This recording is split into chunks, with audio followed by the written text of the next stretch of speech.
Welcome to Garden-Wise Adventures. My name is Malie, and today it's time for another Plant of the Week video. This year we're focusing on herbs, and today I'd like to talk a little bit about lovage. Now, lovage is one of the easier plants I've grown, and it's really easy to grow as long as you get the right conditions. So let's look at where my lovage is planted and talk a little bit about how I use it, what parts of it can be used, and how to grow it. Now, I live in Utah zone 6/7, and lovage is hardy down to zone 3.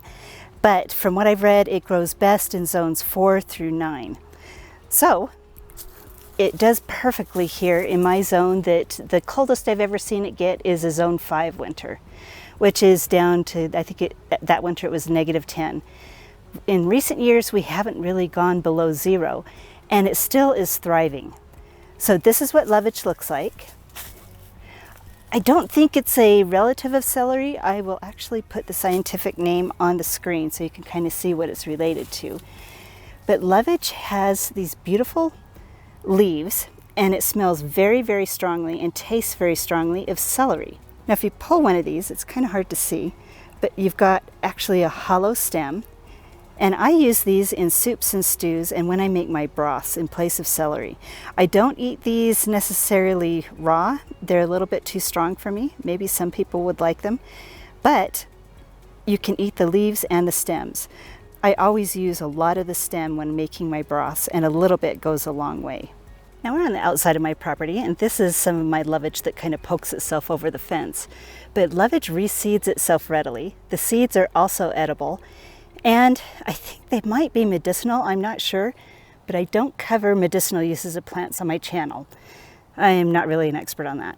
Now, the seeds are awful lot like celery seeds, and they taste exactly like celery seed. So you can use that as a substitute if you would like. Celery is not perennial, but lovage is perennial. It will come back year after year, and if the plant tires out, you'll always have a huge supply of reseeded plants ready if you'd like it. You can dig them and transplant them, you can divide them, you can start them by seed. It's just easy to grow. Now, the conditions that lovage need is a little bit of shade. It could even do quite a bit of shade if you would like. They can do full sun as long as they get shade in the late afternoon. Now, if you live in an area where the sun isn't as strong as it is here in Utah, in Utah we're very high elevation and a little bit of sun goes way too far. But if you live in an area where the sun isn't as strong, then you could probably get away with full sun on it. But they're so easy to grow that you could probably experiment with several different places and see how well they do. Now, one thing that lovage does need is a lot of water.